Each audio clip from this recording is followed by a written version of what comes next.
Hey everyone, good morning and good evening. Let's start with today's session and let's see what exactly we are doing today. Okay, so if I go back to yesterday we have spoke about AKS.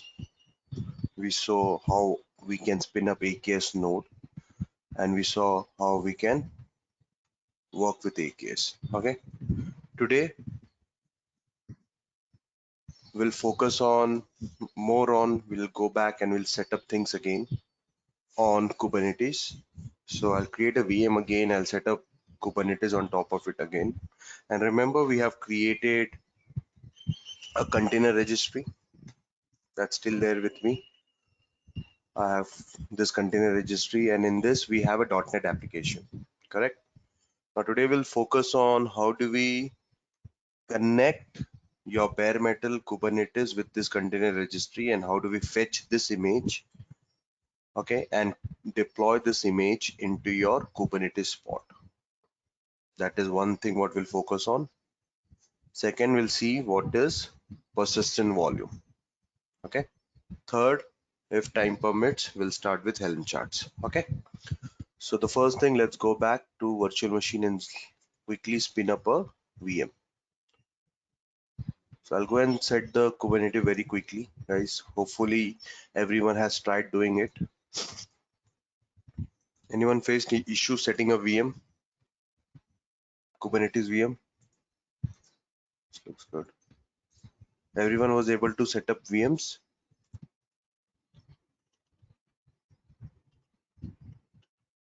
Yeah, I do have mine running. Perfect.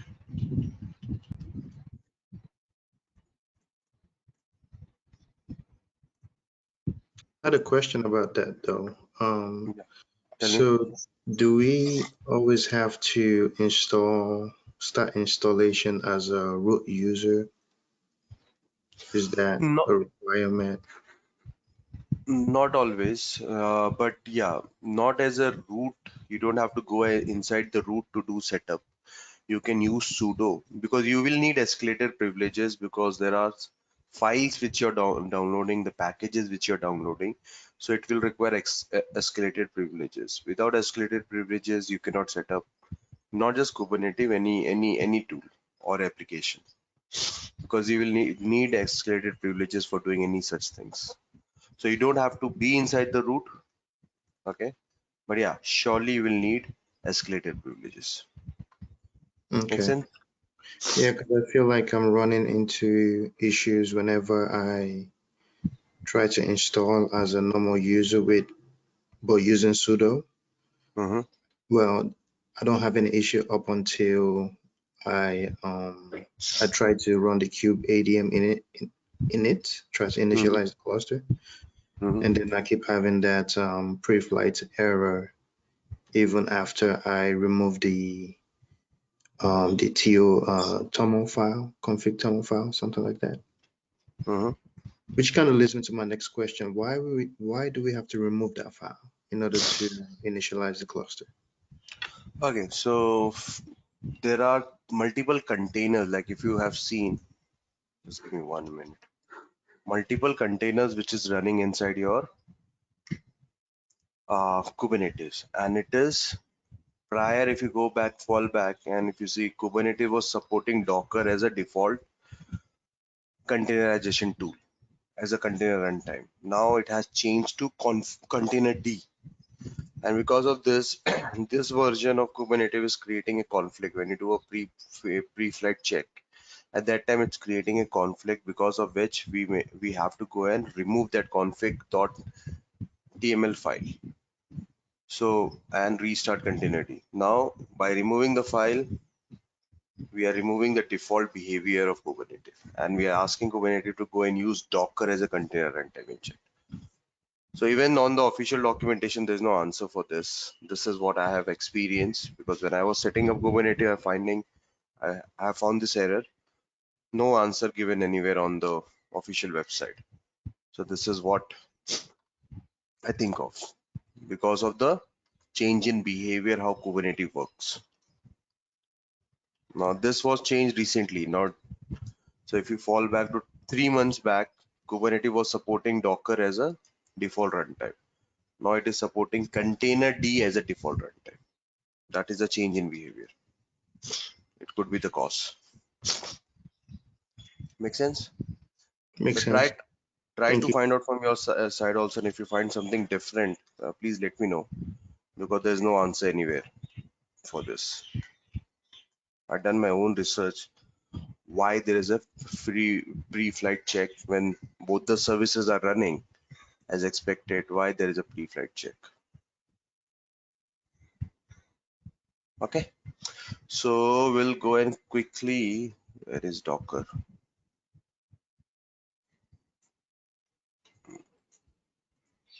Quickly set up Docker first. We can also use container D. There's no requirement for Docker. If you directly want to use container D without Docker, there is a different way of installation. At that time, we don't need to do all this, whatever we did, the removal of file and all. And I was not getting this error in the previous version of Kubernetes which I have installed. Now this is with the latest version, this error. When the previous version, simply we install Docker, there's nothing, no container D getting installed.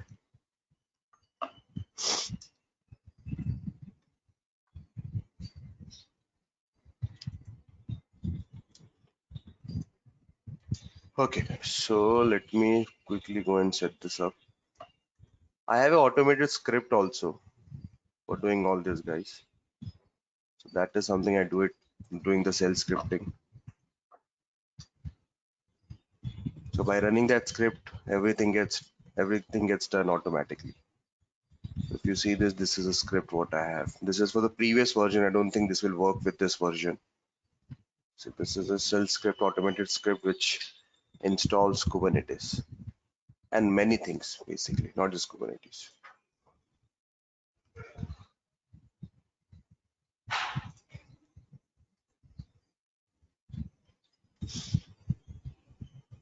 Okay, while I'm doing this, anyone has any question, please do let me know with any topic, not just Kubernetes, because we are almost at the end of this.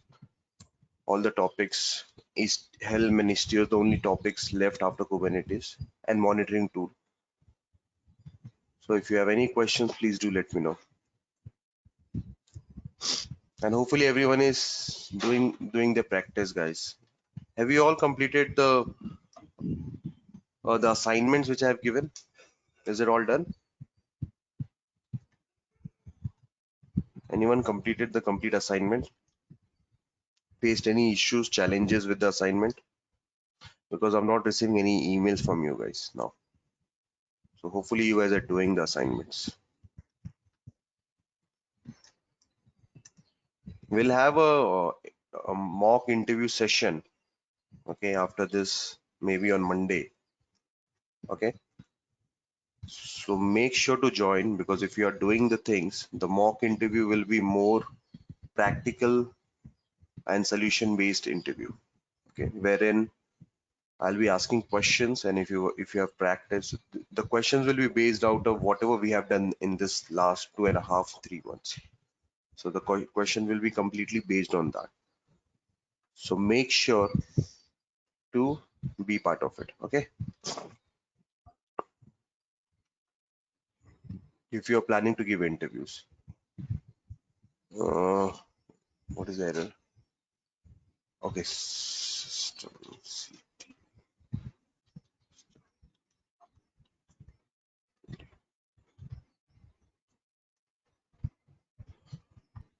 Okay, in it. No questions, guys. There's so many tools we did. No one has any questions?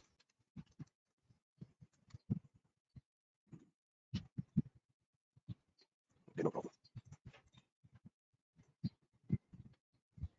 Um, quick one. So yesterday, Mm-hmm, did you just do focus on the AKS mm-hmm, mm-hmm. service? Okay, because I haven't caught up on that one because I was here, but then I dozed off because it was it's quite late here. Um, is there were there any gotchas yesterday in the session, Sorry. like today? So Yeah. like you know how you're yeah. Were there any was there anything? Yeah, yesterday we have the session was all about AKS, wherein we have set up AKS from scratch, and then we went ahead and talked about what is deployment, Mhm. what is services, and how do we create deployment using declarative approach. All those things. That is something we did yesterday. Okay, oh, that's fine. I've done that before. Yeah. So today we are going back to setting up your cluster and then running through basically deploying your .NET application. We had a .NET application, remember, which we have deployed on Azure Web App. Now the Hmm. same thing we are doing it on. We did it on a Docker container. Now we are doing it on Kubernetes pods. So why exactly why I'm deploying this .NET application again and again? Just to give you a glimpse how microservice application world works. Okay, when you're working with microservice, how this microservice gets deployed on containers, how it gets deployed on pods, how it gets deployed on Azure Web App. Okay, just to give you the glimpse, that's why I'm doing it right now. That's why I would have done this my .NET deployment on AKS itself, not a big deal, but that would be much easier, guys. Okay, because Hmm. now if I do it, I need to talk about the concept called secrets. We need to create our own secrets.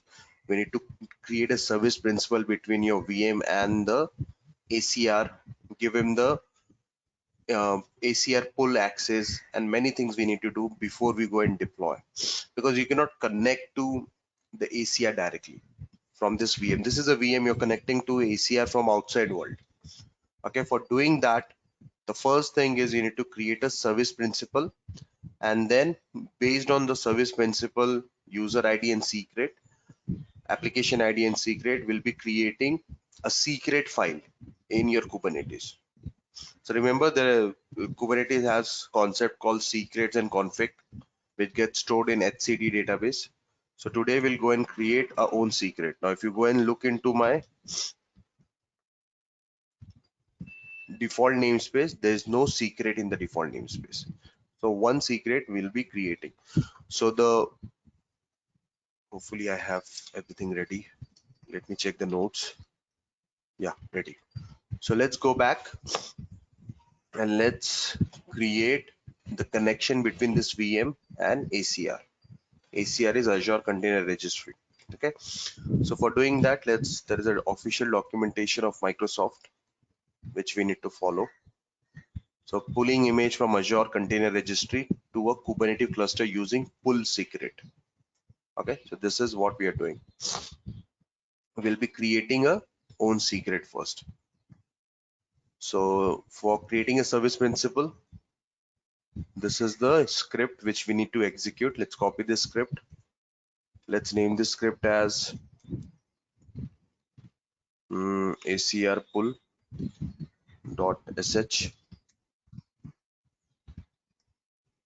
Okay. Now, few things we need to replace, like container registry name. So my container registry name, I don't know. Yeah, DevOps Mela CR. Change it to DevOps Mela CR. Okay. Service principal, give whatever name you want to give. So this is basically I'm doing it for Cube ACR. Okay, this is the name I've given. Rest everything leave as it is. Don't touch anything. Give execute permission, because it's a script. You need to give execute permission. Once you give the execute permission, let's go and execute it. AZ command not.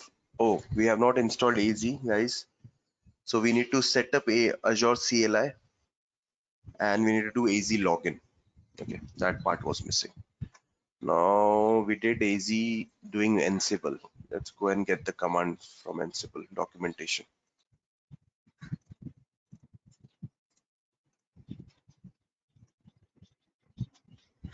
Where is that link? Yeah, this is the link for setting up AZ. So this link is there in my Ansible documentation, which I've shared with you guys. So what exactly I'm doing? I'm creating a secret on my Kubernetes. So for the secret creation, I will need to create a service principal. Using the service principal, two things I'll get. I'll get a service principal ID and I'll get a service principal secret key, basically. So those two information is required inside my secret file. So that's why I'm creating a service principal. Make sense? Why exactly are we doing? Because I need to deploy my .NET application, which is residing in a private repository. Okay, now using that I am doing. So I need to fetch that. That's why I'm doing this. Easy login.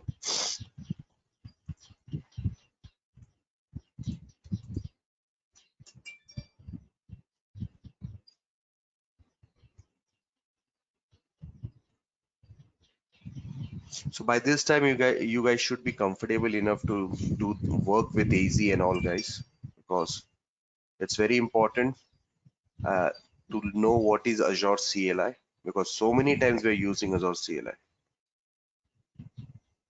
multiple places. Okay, done. This is done. I'll do one more login. I'll do a login sudo az acr login name DevOps Mela CR. I'll do this login also and keep it. Login succeeded. Perfect. Now let's go and run the script.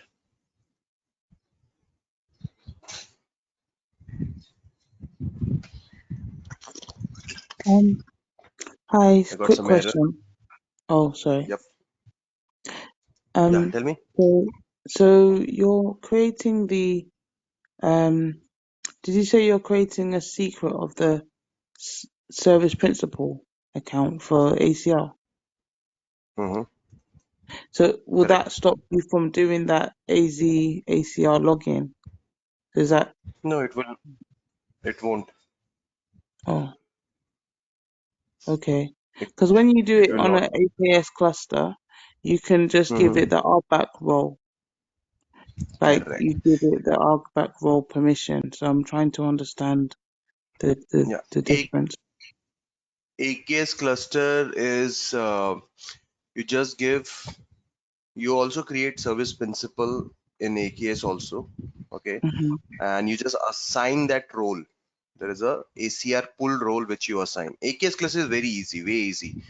Okay, so Yeah. when you connect, because why it is easy? Because when you create a Kubernetes cluster, at that time there is an option to link your container registry.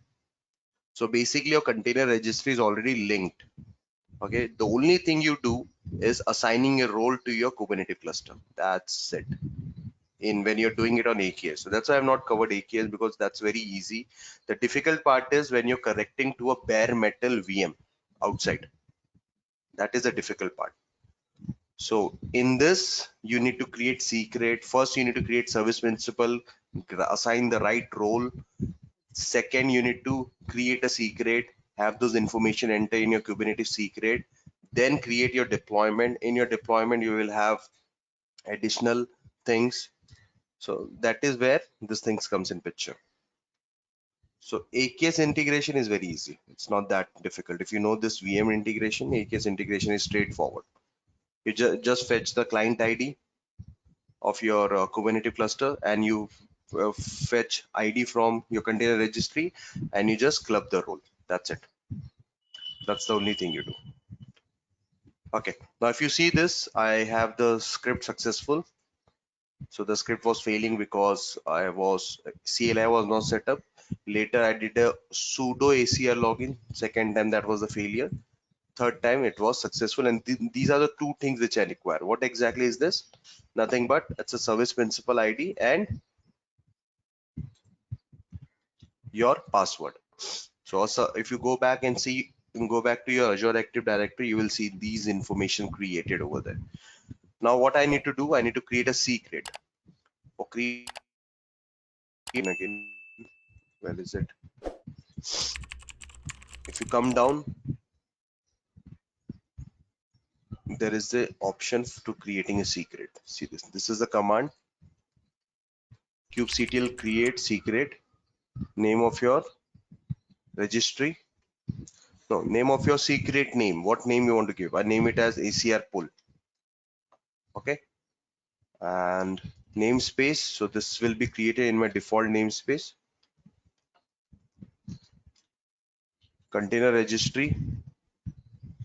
It is DevOps Mailer CR, correct? DevOps Mailer CR. Now service ID, principal ID. So this is right over here.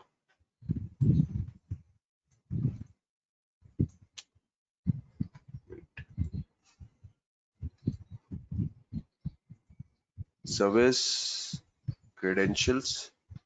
This is your password. This is a secret which got created. It's the same thing we do when we create service connections also. We create this secret.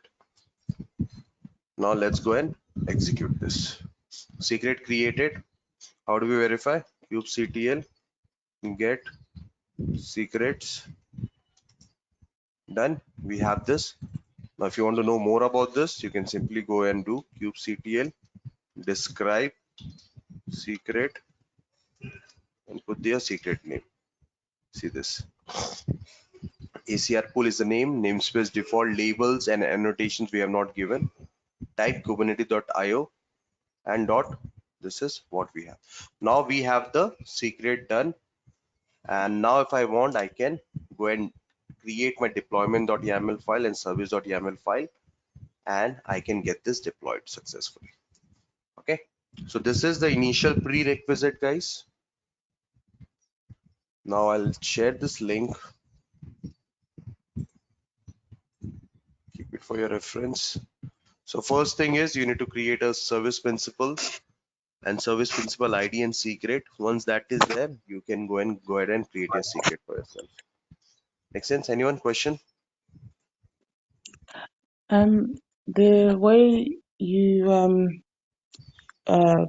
when you generated the service account, the app what's it called again? App registration account, service Mhm. principal.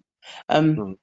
the password, can you like save that in the key vault and then pull it in, or would you always do it this way? No, depending. Like if you want to have the secret fetched inside your key vault, like firstly when you're generating, okay. So there are multiple ways. Either go with these keys or go with certificates. Both the ways are available with service principal. Okay. Now if you're putting this into a key vault, then you need to integrate key vault and fetch that password from the key vault. And you need to have your Kubernetes integrated with key vault also, because this is a bare metal. So yeah, if you want to do that way, take that route, even that is possible. We can definitely do that.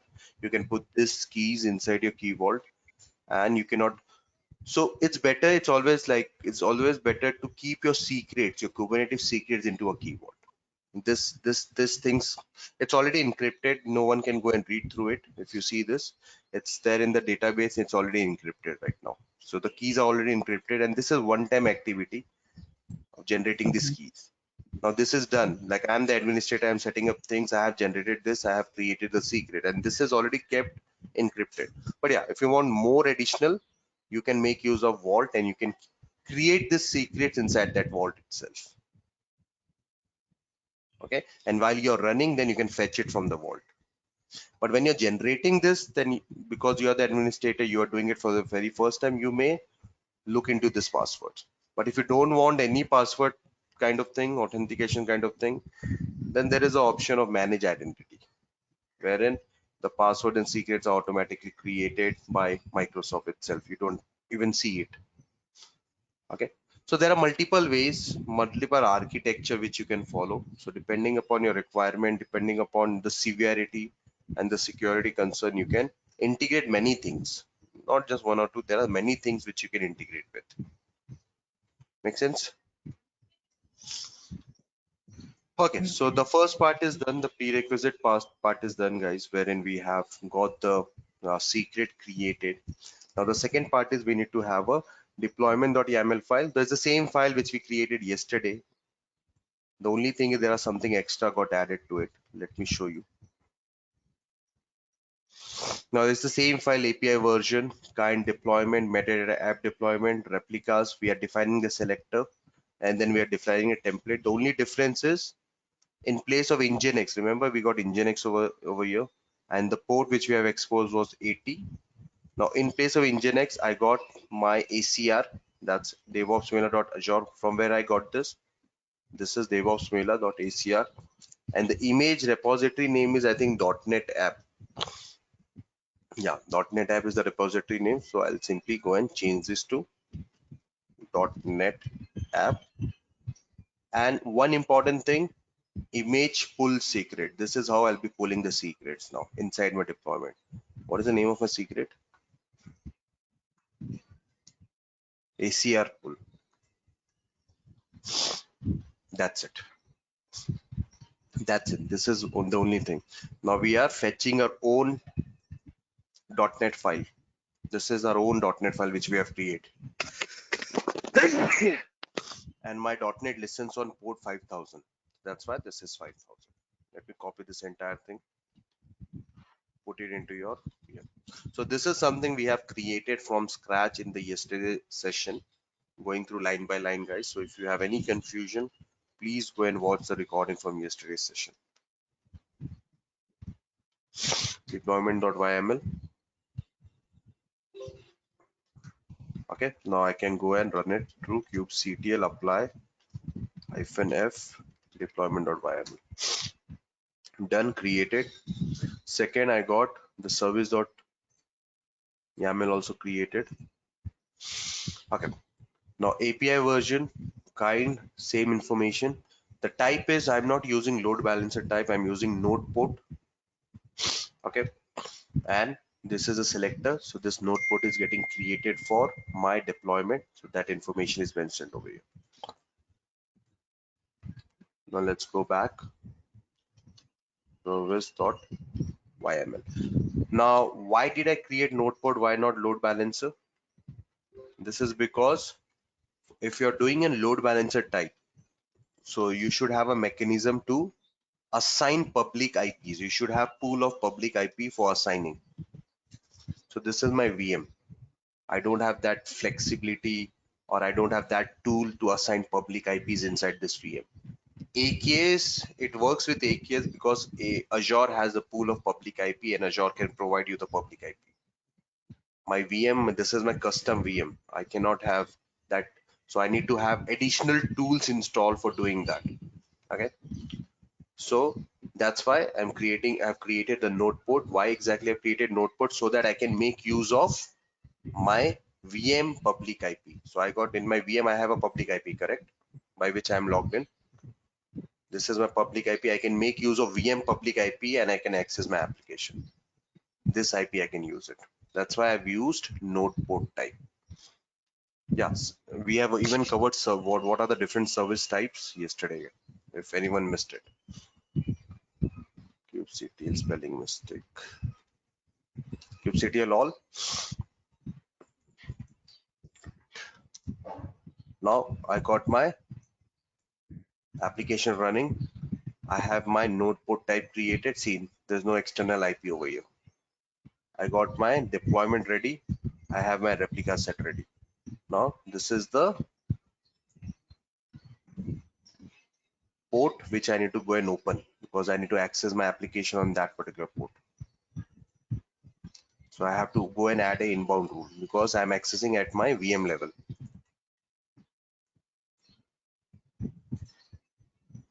Maybe test node underscore port. Okay.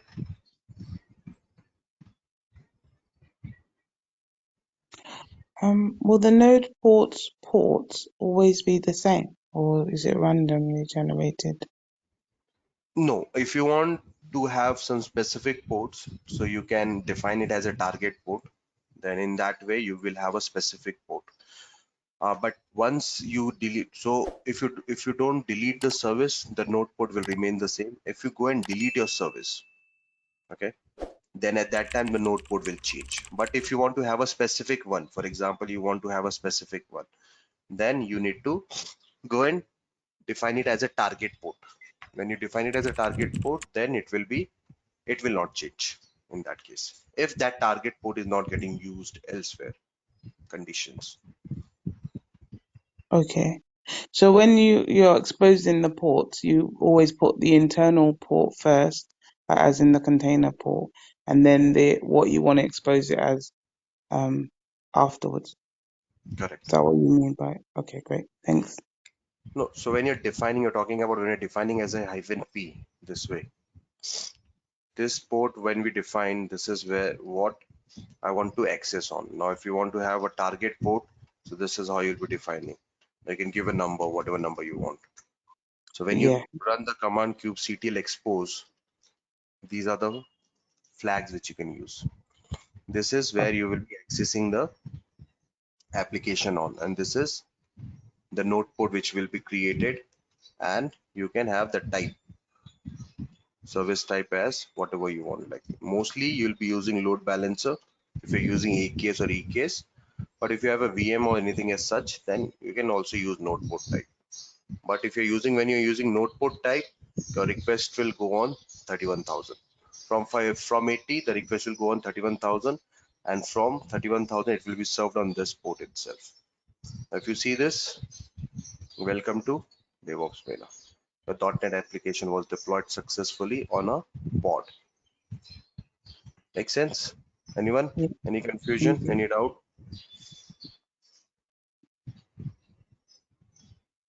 Okay, guys. So this is how things will be done. Now, AKS, as that topic was raised, I'll show you a way how this AKS thing works. Like if you want to do the same thing on AKS.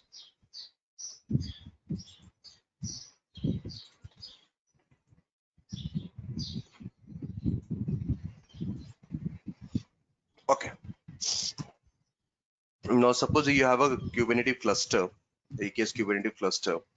Now, the only thing it is, if you see this command, I'm fetching the client ID. So fetching the client ID from the cluster. Okay. Second, I'm fetching ACR ID. That's your container registry ID. Third, I'm assigning roles. Where do you run these commands? This will be, you can run it inside the cloud shell, the cloud shell which we have used yesterday. So firstly, you need to put in all this information. These are nothing but we are setting up temporary variables. Your resource group name, your cluster name, your resource group, ACR resource group name, your ACR name, and then running this command. The main important command is this one, AZ role assignment creating, assigning client ID. So that is your cluster, a role of ACR pull. This is a role ACR pull to your, on this scope is ACR ID. So if you execute this commands, you're done. You will be able to connect to your Kubernetes cluster to ACR. Now your Kubernetes cluster can fetch the images from in the container registry. So this is that straightforward it is. If you're doing it for AKS. Now if you're doing it from the VM, so this is, you need to have the service principal created, you need to have the service principal ID and secrets. Secondly, you need to have a secret created. Once you have the secret created, then only you can go inside the deployment and you can do all this. And once this is done, it's the same deployment, exactly the same deployment. The only thing is this line will not be there. That's it. Rest everything remains same. Okay, so this is just because there was a question. This is the solution for it. Yeah, will you show us how to create health probes? Health probes, basically Victoria will do it using Istio. When we'll set up Istio, I'll show you how the cluster and everything. Then we'll be having a monitoring tool called Kiali, and Kiali does this very well. And we'll be having monitoring tool like Prometheus, Grafana, which can do this very easily. So when we integrate Istio with your Kubernetes clusters, at that time this health probe topic will be covered.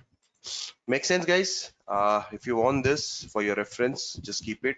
And if you, this command will run on Windows PowerShell. So in Cloud Shell, there were two shell, Bash and PowerShell. So use it in PowerShell, because if you want to use it on Bash, then you need to change this with export. This is what you need to do. I'm sharing this with you guys. Try it with AKS also. Okay, perfect. Let's move on to the second topic for today. That is persistent volume.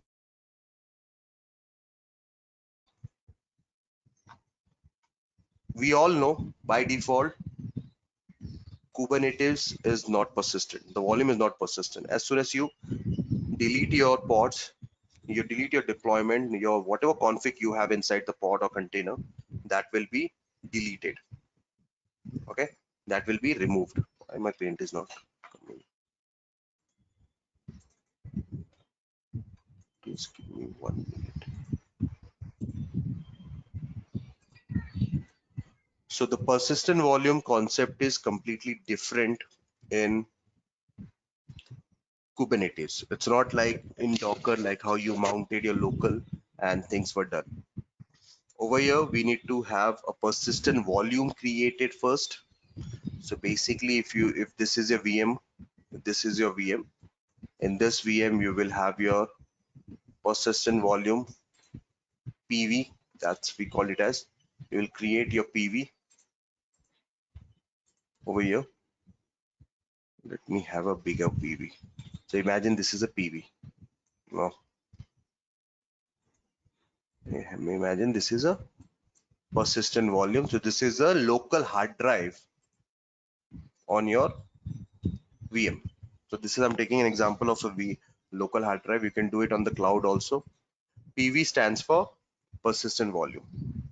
Now you need to go and create a persistent volume first. How this persistent volume gets created? So this will be created using a YAML file.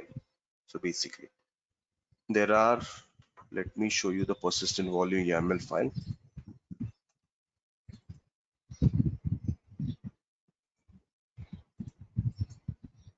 Okay, this is how it looks like. I'm creating a persistent volume on your local hard drive. API, same four important fields: API version, kind, metadata, spec. This will be throughout the same, guys. This will not change. The only thing is API version is v1 for persistent volume. The kind, what you're doing, you're creating a persistent volume. This is a metadata information. The label I'm creating in local. Okay, so this is something we are doing. The class is manual, and this is the access mode, read write once. So there are three access mode. You get read only if you want to have a persistent volume, read only. You can also have read write many or read write once. And this is the path on which I'll be mounting. So this path is not there. So I'll have to go and create this path first. mkdir. I'll have to permission denied. Okay, so we have this path created. Now this is basically will create a 1 GB of persistent volume. So this persistent volume will be of 1 GB, but if you want to have some more, then you can do that even. 1 GB, 1 GBI will be created. Now on your local hard drive, you have taken a block of 1 GB and you have created a persistent volume. That is one thing. So let's go and do this first. Let's do one at a time before I introduce you the next concept. Let's have this name as v persistent volume.yml. Okay, nothing fancy, looks good.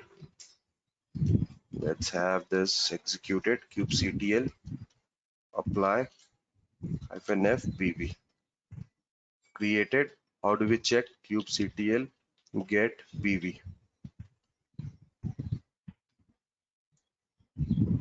Let me make it big. Okay. Let's see. The name, task PV volume, capacity 1G, access, read write once, reclaim policy, retain.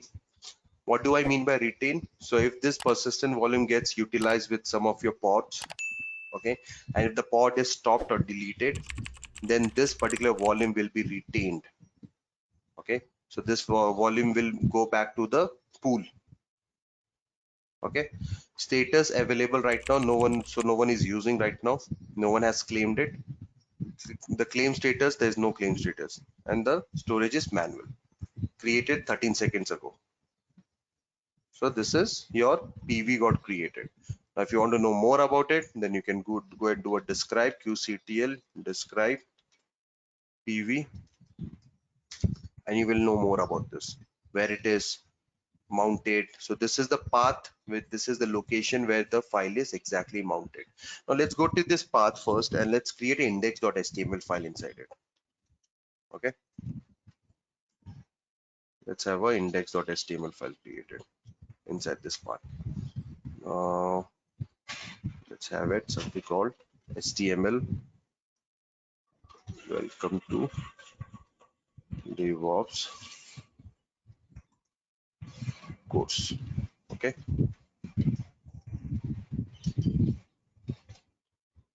slash HTML. Perfect.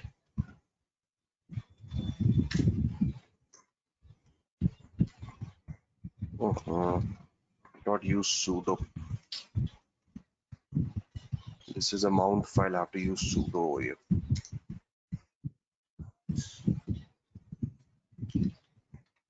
HTML. Let's have again come to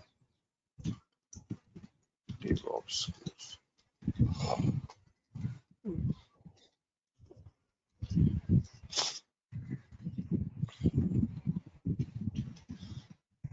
Okay, this time I'll not have any issue.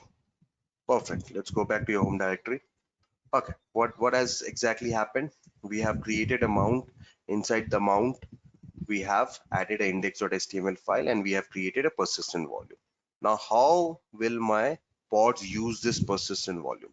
Now, this is the pool which got created. Basically, you can have a bigger pool. I've just got 1 GB because I don't have much space on my VM. I hardly have space. What is the space I have? 25 GB. That's it. So that's why I just used 1 GB. Now, how do we utilize this? How do we go and assign this particular persistent volume to my pods? Okay, so by binding. Okay, so the binding will be done using persistent volume claim. Now this is a PV which got created. Okay, now I'll have a persistent volume claim created. Like suppose this is my pod running in. I have a pod. Okay, this is, suppose it's running your web server. Now you want to have a persistent volume assigned to it. Now what, in Kubernetes you won't be able to assign directly to this PV. What you have to do, you have to create a PV claim, PVC, that is known as PVC. So now what is the requirement of your space? Just for assumption, take it as I just need 500 MB. I don't need 1 GB of space. So you just need 500 MI. Okay, this is MI. This is how it is done. Okay, you need this 500 MI. Now what Kubernetes? So you are creating a request that I need a 500 MI for this web server. Okay, now Kubernetes will go and check all the PV. Okay, whatever the nearest PV will be there, that will be allocated. So this PVC will get binded to this PV. Why? I just had a requirement of 500 MB and I'm getting 1 GB assigned. Why? Because this is nearest. Now you may have multiple other PVs also. Like suppose imagine you may have other PVs. I'm just creating outside. I don't have a space. You have this PV is of 2 GB. Just imagine. Okay. Now you have one more PV over here. This PV is of 4 GB. Now, which one is nearest, guys? Which one is nearest? The 4 GB one, 1 GB one, or 2 GB one? 1 GB. 1 GB. So what will happen? This PV will get assigned.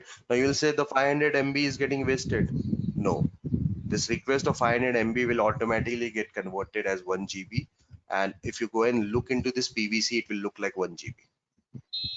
Now this is how, because this PVs will be created by your administrators.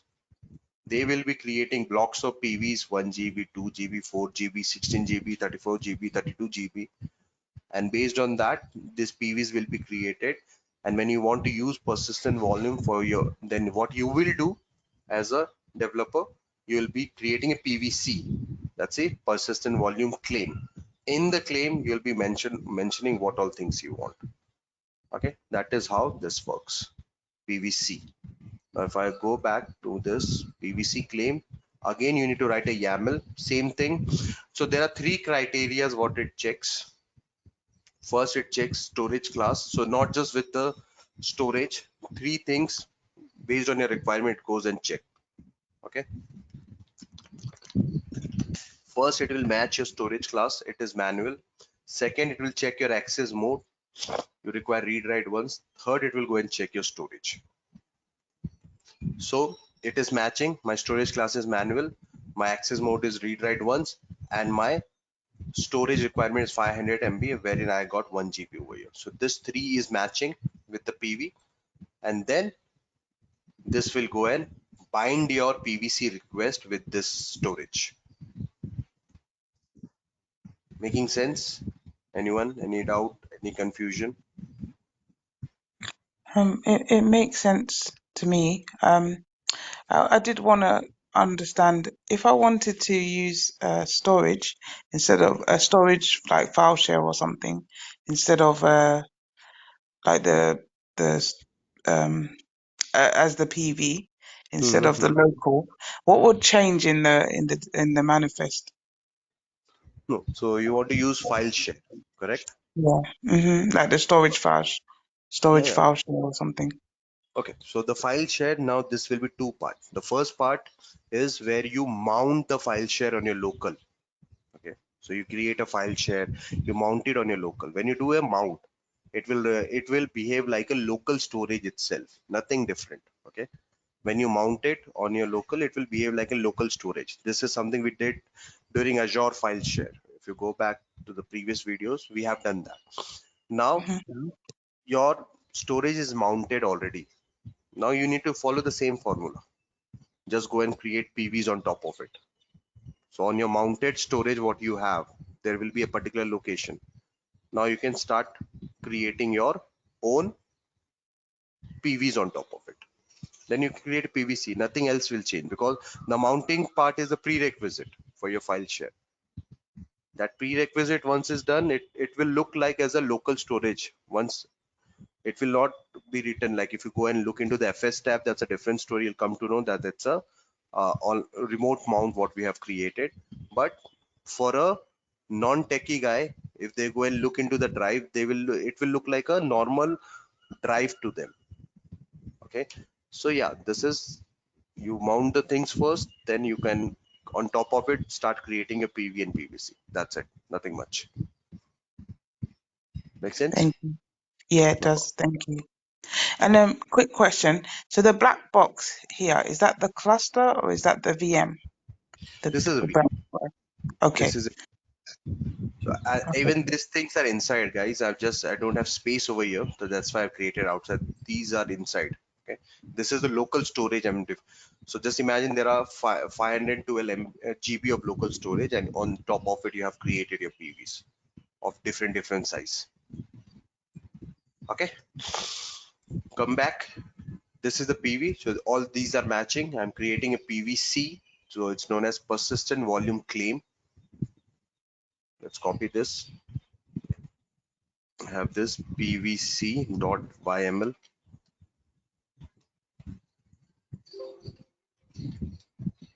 kubectl apply -f pvc created. Now, if you go and look into your PVC, kubectl get PVC. See, do you see the status now? It got bounded. Where it got bounded with? It got bounded with the PV. I'll show you. Do you see capacity? Did we say 1 GB? Automatically it went ahead to the nearest and did the calculation algorithm, and it went ahead and assigned the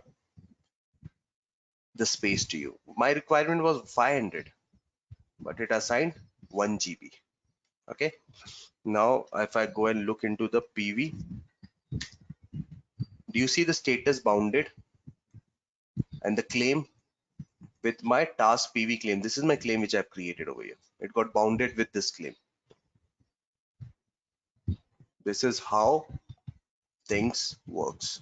This is your persistent volume got created. You have created a PVC. Now, if you want to create a pod and assign this volume to the pod, you can do it. I have the YAML for the pod creation too. Now, how do we assign? So this is a simple pod which I'm creating, okay, wherein I have the API version, kind, pod, metadata, and the spec. This is the volume section, and this is the name of the volume. So give whatever name you want, doesn't matter. And persistent volume claim. Do you see the claim name is task PV claim? This is the name of my claim, task PV claim. This is the claim name I'm using. Now this is a container I'm creating, Nginx. Nginx listens on port 80, and the path which I'm mounting. So this is the path inside my container, guys. This is the path inside my container. So user share Nginx HTML, and I want this particular name. This is the volume which I'm creating over here. I'm mentioning that. So I got my index.html file over there. If I go and create this, I can create this pod vi pod.yml. So this is additional what I am doing right now. I'm creating a pod. Inside the pod, we got this volume. So this is the volume which we have created while creating the PVC. And inside the container, this is the place where I want to mount. Because this is my index file goes in this location. Okay. Now, this is where things are. That's it. Done. Let me do a apply kubectl apply -f pod.yaml.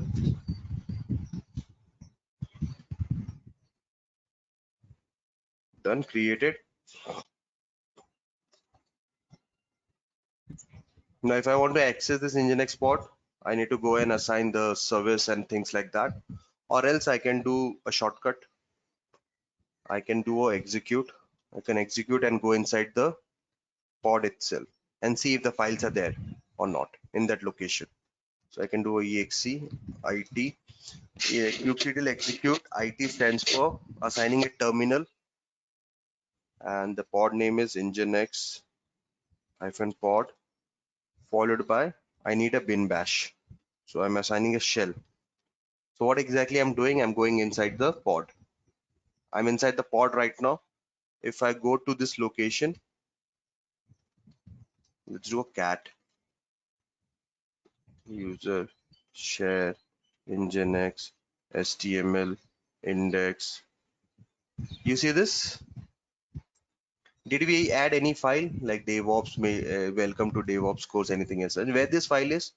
This file is at mount/data, correct? That is the location where the file is. Yeah. Now this file is automatically mounted. Where it is mounted? Inside the container. Now if I go and create a service type of node port, I can even get this on my web server. Okay. Now this is how things are done. This So, is a sorry, I had a quick question.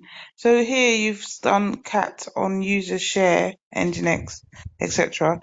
But in your manifest, I think I saw MNT, or did I miss something? Give me one quick minute. I'll just be back. Give me 1 minute, okay? Okay. Sorry. So when you created the pod, I'm not sure if I missed it, but Mhm.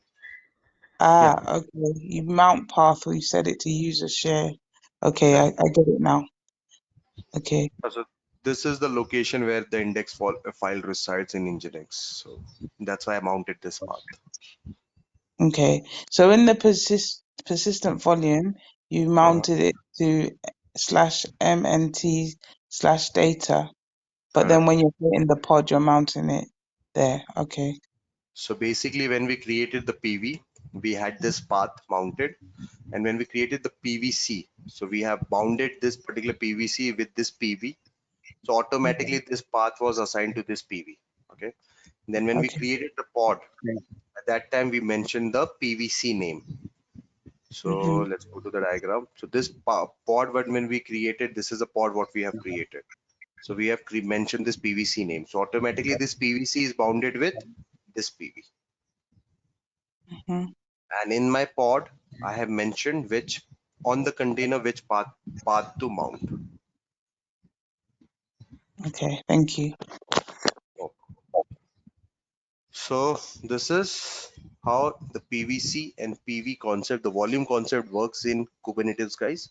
Very interesting, not unlike Docker and all, wherein you do it directly. This is how you do it in Kubernetes in reality. Okay, makes sense? Any questions? Any doubt? Anyone? Sorry. I don't have a doubt, but I noticed you shared the app on port 80.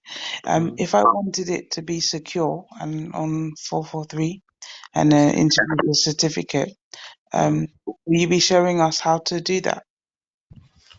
No, that is basically we'll need a certificate for that. Okay, so that is definitely out of scope. If you want to do it 443 on the Nginx, you need to go and make the configuration change. So on the Nginx web server or like HTML, wherever, like if you have a load balancer, where exactly you're putting your certificates, totally up to you. Okay, but yeah, for that you will definitely need a certificate. You need to go and create a certificate. You need to have a certificate, a domain name, more importantly, wherein you Mm-hmm. will be registering your certificate and you'll be using it. So yeah, no, that will not be covered. That is out of Okay. scope. But yeah, surely if you want, if you want, I have something like the similar thing created for my own domain. So I have my own domain. Okay. So I've created, so if you see this is my certificate, which I have over here. You can Mm-hmm. go and look it on my channel. I have similar video added, which you can refer, wherein I have added I have created basically this is a personal certificate using my CA authority I've created. So I have created my own CA also. That's a certificate authority. And then I've created my own certificate because if you go and open this certificate, this is created by my local machine. Okay. Yeah. So something I have done it personal. So if you want to try this, something like this, you can go to the YouTube channel and you can view. You'll find the video of certificate creation and then integrating certificate with your web server. All this part is covered. Okay. Okay. Is that on the Valaxy Tech YouTube channel? Or Not on the Valaxy. if you can share it with us in the chat, that would be Sure, great. And then I can. sure. I'll share it personally because I cannot share it with the group itself, but I'll share Oh, it okay. personally. Okay. Okay. Well, It's thank you. Victoria. Victoria, correct? Yes. Okay. Sure. I'll do it. Thank you. Okay, guys. So that was all about your Kubernetes. There's so many things we've done with Kubernetes. Now the next part is Helm chart. Okay. What is Helm chart now? Now, why do we use Helm chart? Now, Kubernetes is a very good tool. It's a does all the hard work for you. It can manage any complex environment you have, any complex setup you have. Kubernetes can do very well. Can manage things very well for you. Then why do we require this Helm chart?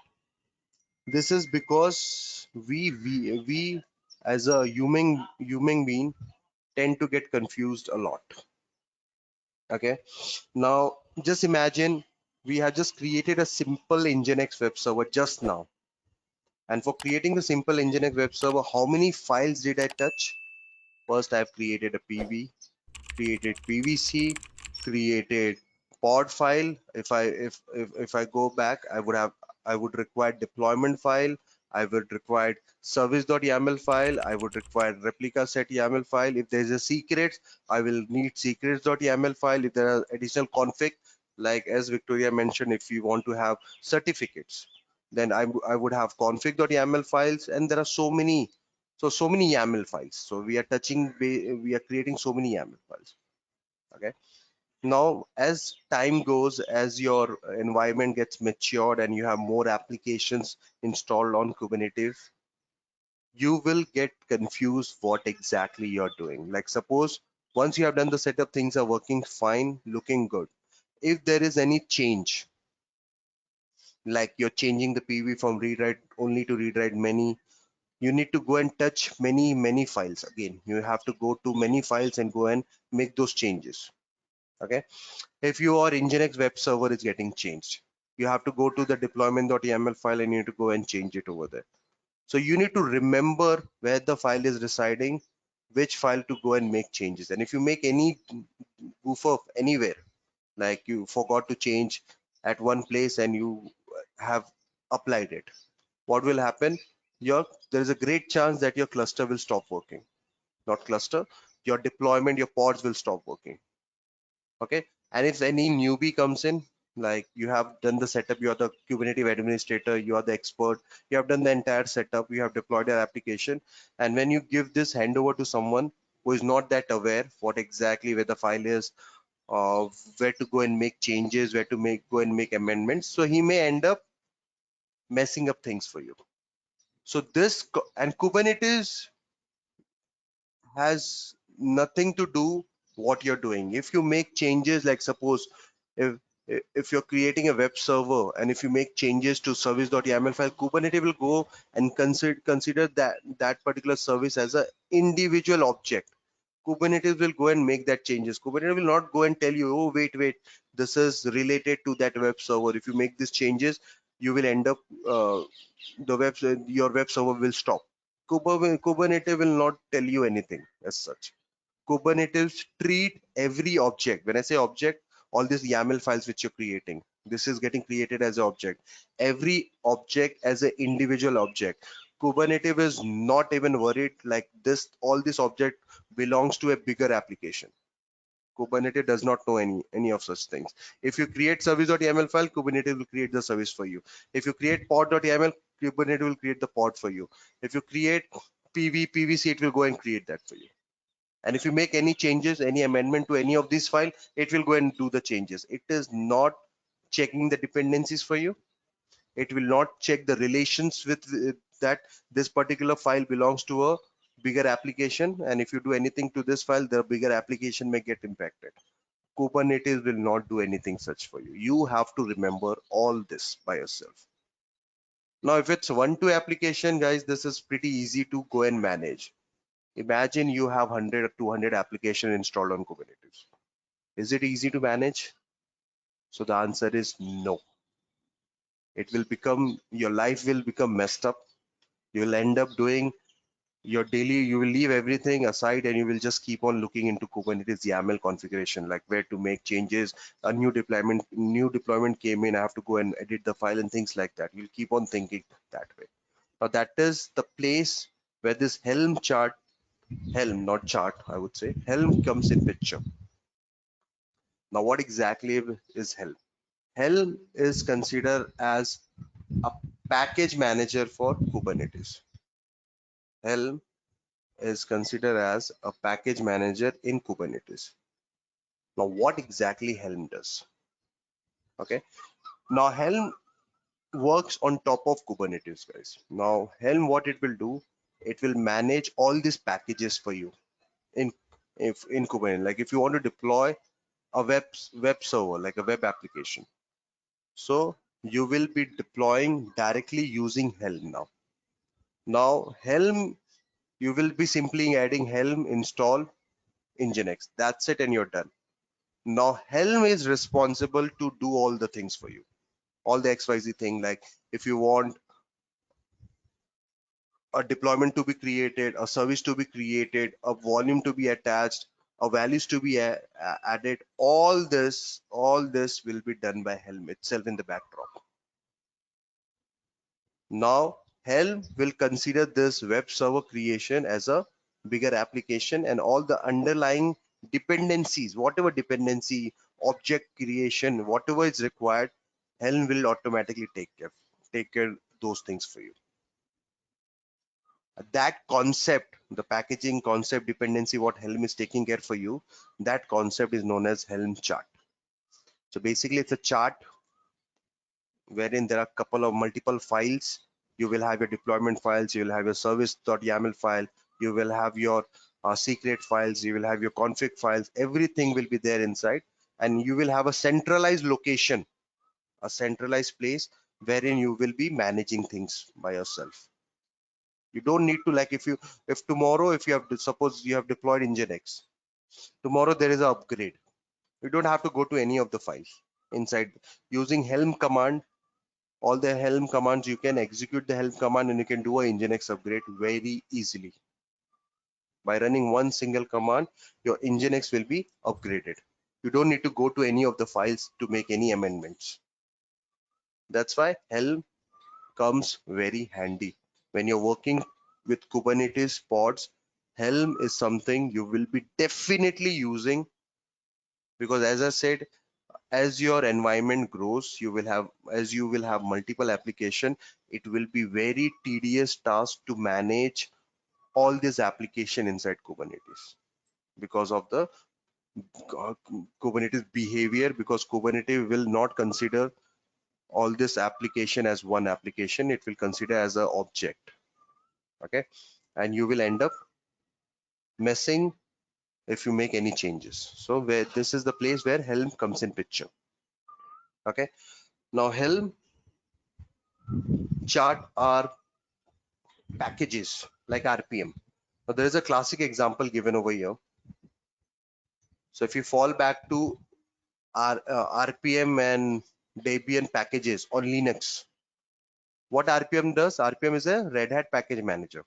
Like if you want to install Git using on Red Hat, so what you do, if you run through this command RPM install Git, so Git is not the only tool which gets installed.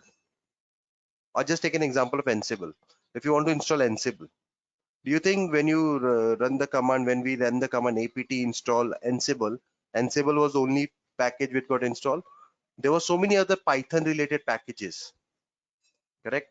So many Python libraries, so many Python dependency was also getting downloaded. How that was getting downloaded? Did we mention that in the command? No. All thanks to apt. Apt is what? Apt is a package manager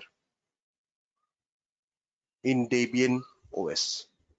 So apt is not just installing the packages, it is taking care for the dependencies. Just imagine if you're not using apt and you're setting up Ansible, what you will end up doing, you have to remember each and every Python package library which Ansible is using, and you need to go and download, install each and every library by yourself manually.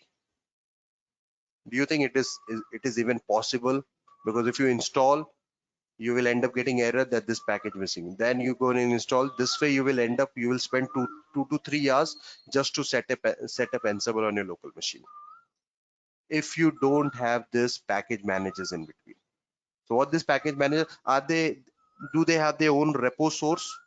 The answer is no. They're using this RPM and Debian itself in the backend. The only thing is they are using multiple sources. They are checking this particular package which I'm installing. This package has so how many dependencies, and it will go, before installing that package, it will go and install those dependencies first. Then it will go and install your actual package. So this is on the same concept Helm works. So when you're installing Helm, okay, when you're setting up your application using Helm chart, what exactly it will do? It will have all this pre-configured Kubernetes resources, such that it will have the config maps, it will have the deployment, it will have the services. All this will be pre-created and it will get installed along with it. So all these packages, additional dependencies, whatever is required for your application to work, everything will be installed. Later you can do customizations and things by yourself. That's a different story. So Helm is a package manager for Kubernetes like Yum. It allows only package, config, and deploy application onto Kubernetes cluster. So it's like a package manager, how we have package manager in a OS. So it will allows easily package, configure, and deploy application on Kubernetes cluster. It can spin up things like the Nginx web server and things. What we did, we created a deployment file, we created a service file, we went ahead, did apply and all. One single command and you will have the Nginx web server running on your Kubernetes cluster. That easy it is. Okay. Helm architecture. Helm install chart into Kubernetes, creating a new release for each installation. And to find new chart, you can search Helm chart repository. So basically there are repositories like how we have repository like Docker Hub and things like that. So there is a big community of Helm wherein all these packages or charts are already created. So there is not just one location, there are multiple locations, guys. So we got Betnami and there are Falco. These are a repository for Helm where the charts are residing. Previously it was very tedious because this chart were isolated, like everyone has its own domain and things like that. Now there is one website called artifactory.io where all are integrated. All these different locations are integrated into one location. Now you can just use one single command and get the things done. Previously it was not there. You need to go to different domain and need to get the chart from there. So repository is where the chart is residing, is the place where charts can be collected and shared. Charts in Helm package, it contains all the resource definition necessary to run an application on Kubernetes cluster. Release is an instance of a chart running on Kubernetes cluster. So basically when you run the chart, like when you run an Nginx web server or any other thing, there is a release which gets created on your local machine, and using this release you will be able to manage your future upgrades, future rollbacks, future rollout. Everything will be managed at the release level itself. That is what Helm is all about. Okay, now let me introduce you to the repository today. Tomorrow we'll do the installation. I'm not doing the installation today, guys. Tomorrow we'll do the installation, and tomorrow I'll show you how do we work with, I'll show you the commands, how do we work with Helm.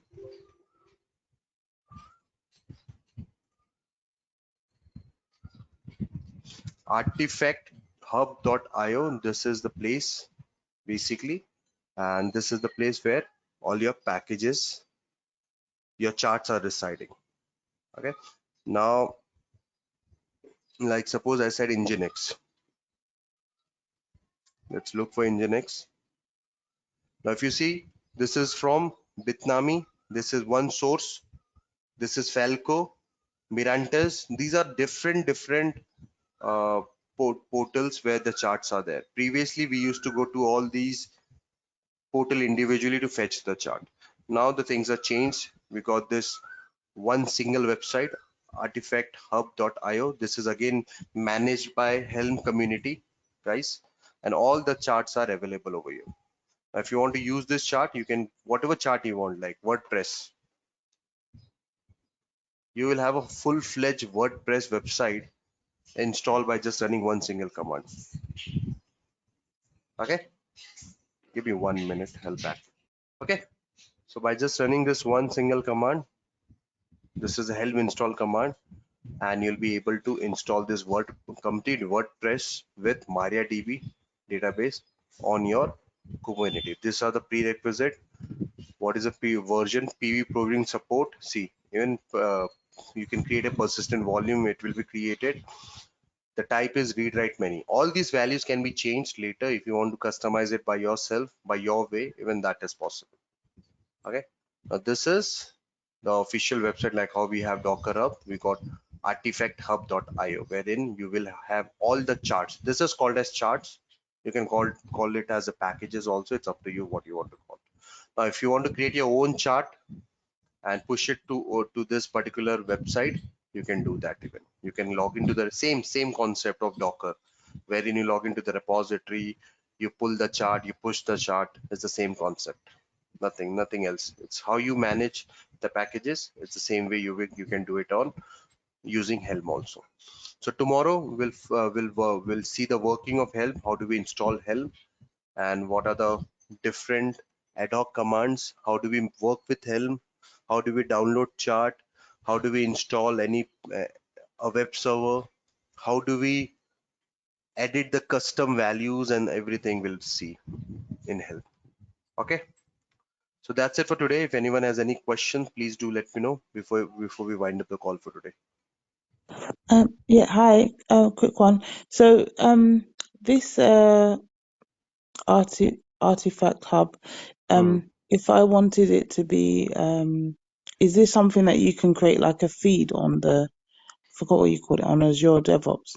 You know, when you kind of create like your local copy of it in case so it doesn't change. Interesting. Now, feed, the things which you're talking about, those are packages, your dependencies, your application dependency you're talking about, which you put it on Azure Artifacts or Artifactory. These Mm-hmm. are charts, basically. These are charts Mm-hmm. created. If you want to have your own, you can create your own chart. I don't think Azure Artifacts supports such packages because your tool needs to support this type of charts, correct? But you can Yeah. have your own private location created. You can sign into Artifact Hub and you can have your charts stored. You can store it on a local, let me think, in Artifact Hub, because Artifact Hub, uh, Azure Artifact, I don't believe it will support Helm packages. Still, these are the Oh, files. That zip file gets created on your local, and that zip file, if you see, I'll show you tomorrow. It is nothing but those are only YAML files inside it. Nothing much, because those are all Kubernetes files, related files. So it's all YAML. If you want to keep it in a repository, yeah, why not? You can keep it in a Git repository if you want to store it in okay. in a way you want. Okay, Okay. so they're Thank not you. actual packages or executable. When you download the chart, you will see it will have only YAML files inside it, nothing much. Mm-hmm. Okay, yeah, Okay. you can Thank you. definitely keep it into your Git repository. Yeah. So anyone else? Any other question about Helm, Kubernetes, anything as such? No questions, guys? Okay. Tomorrow I'm keeping this VM for now, so I will not be deleting this VM. I'll keep it in the stop mode. Tomorrow I'll be installing Helm on top of it. Okay. If there's no question, we can wind up the call for today and we can meet tomorrow and we can continue with Helm. Helm, basically it will take more 45 minutes and I'll introduce Istio also tomorrow, guys. Istio is also very interesting topic.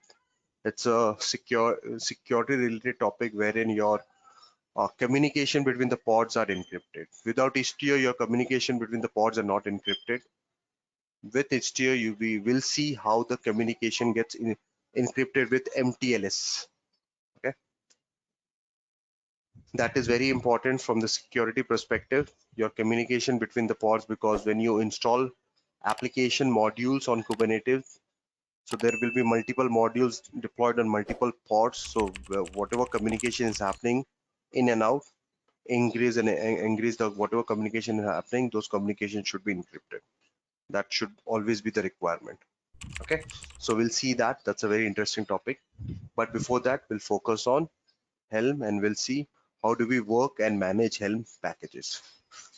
Okay, that's it for me. Thank you very much. We'll meet up tomorrow and we'll continue with Helm. Bye bye.